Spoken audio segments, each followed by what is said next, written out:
अमेठी के बारे में हम चर्चा करेंगे। राजेंद्र सोनी जी बहुत ही जाने माने पत्रकार हैं, मेरे साथ मौजूद हैं। राजेंद्र जी, धन्यवाद आपका हमारे साथ जुड़ने के लिए। मैं आपसे जानना चाह रहा हूं कि 5th फेज की 14 सीटें जहां पे ये चुनाव हुआ, स्पेशली अवध के इलाके का जो चुनाव है, आपने क्या महसूस किया, इधर क्या चल रहा है सर?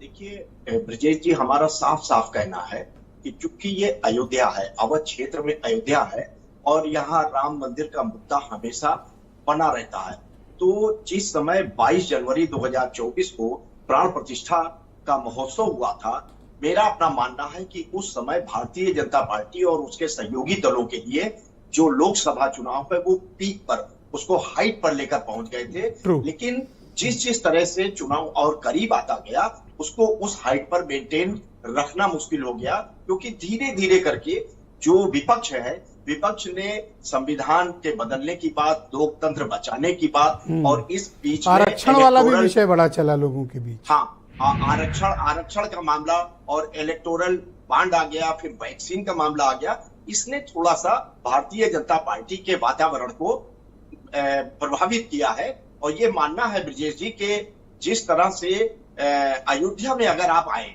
तो अयोध्या के बीच में जब आप बात करेंगे तो आप मतलब मतदाताओं के बीच में राम मंदिर और अयोध्या का विकास सर चढ़कर होता है। लेकिन जैसे जैसे आप ग्रामीण क्षेत्र में आगे बढ़ेंगे, ये मुद्दा फीका होता जाता है और जाति आधारित होते, क्योंकि संविधान का, आरक्षण का, इन चीजों का सीधा संबंध जो है वो संविधान। अच्छा, मुझे बताइए, गोसाईगंज, मिल्कीपुर, बीकापुर, इधर क्या चला? देखिए, गोसाईगंज में तो अभी मतदान होगा 25 तारीख को। अच्छा, वो दूसरी चीज। अच्छा, सुल्तानपुर वाले में है वो। लेकिन हाँ, अब आपने देखा है कि तमाम क्षेत्रों में जो भारतीय जनता पार्टी के कैडर हैं, जो उनके कार्यकर्ता हैं या भीतर घात जो करने वाले लोग हैं, तो इसकी एक छाया आपको मिल्कीपुर में भी देखने को मिलेगी। तो इस तरह की चीजें जो सामने आई हैं वो निश्चित रूप से इसको प्रभावित करेंगी। और ये तो हम पत्रकारों के लिए कहना उचित नहीं है कि कौन जीत रहा है, लेकिन भाजपा की का राह जो है, जनरल सीट से शेड्यूल्ड कास्ट के नेता को टिकट देना समाजवादी पार्टी के लिए ये प्रयोग कैसा रहा?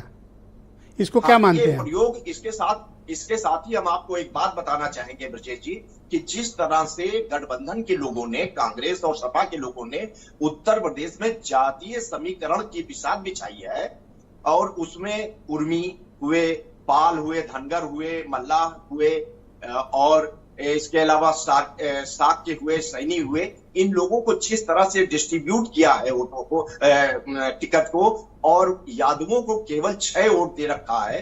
तो इसके अलावा समुचित तरह से और इधर गोंडा कैसरगंज, ब्रजभूषण का बेटा कैसा चुनाव लड़ा, और कीर्तिवर्धन श्रेया वर्मा के बीच गोंडा में क्या रहा? देखिए गोंडा की जो आप बात कर रहे हैं, तो श्रेया वर्मा तो पहली बार चुनाव मैदान में है। वो बेनी प्रसाद वर्मा की पोती है और उनकी एक अपनी छवि है। बेनी प्रसाद वर्मा जी की भी छवि रही, जिसका लाभ उन्हें मिलना है। कीर्तिवर्धन सिंह 2 बार सपा से, 2 बार भाजपा से सांसद रहे हैं, और वर्तमान समय में तीसरी बार जो है चुनाव मैदान में है। लेकिन यहाँ पर भी वही जातीय समीकरण ने भाजपा के सामने संकट खड़ा कर दिया है ब्रजेश जी। और इसके अलावा जो कैसरगंज, आपका कहने का मतलब है कुर्मी, यादव, मुसलमान और दूसरी बिरादरियां, शेड्यूल्ड कास्ट, ये डाइवर्ट हुए? अभी आपने फैजाबाद लोकसभा की बात की थी, तो यहाँ जो अनुसूचित जाति का जो प्रत्याशी खड़ा किया गया है, अवधेश प्रसाद, पहले तो लोकप्रिय हैं, 9 बार के विधायक रहे हैं, 6 बार मंत्री रहे हैं। तो जो अनुसूचित जातियों में ध्रुवीकरण हुआ है, इसका लाभ निश्चित रूप से गठबंधन के प्रत्याशी बसपा का वोट कमोबेश दोनों तरफ गया, और लायन शेयर आपके मुताबिक इधर गया, अलायंस वालों की तरफ। जी। और ये कैसरगंज में कैसा रहा चुनाव? कैसरगंज के लिए तो जी, कैसरगंज में भगत राम मिश्रा जी हैं और करण भूषण सिंह हैं, दोनों पहली बार चुनाव मैदान में हैं। लेकिन जो पृष्ठभूमि ब्रजभूषण शरण सिंह की थी, उसका लाभ तो इनको मिलेगा ही, और वहां पर जीत तो लोगों का कहना है कि संभव है कि करण भूषण सिंह जीते, लेकिन जीत का जो अंतर पहले रहा करता था वो घट सकता है ब्रजेश जी। ऑल राइट, सोनी जी हमारे साथ मौजूद रहिएगा, आपके साथ और दिलचस्प बातचीत कोई बाराबंकी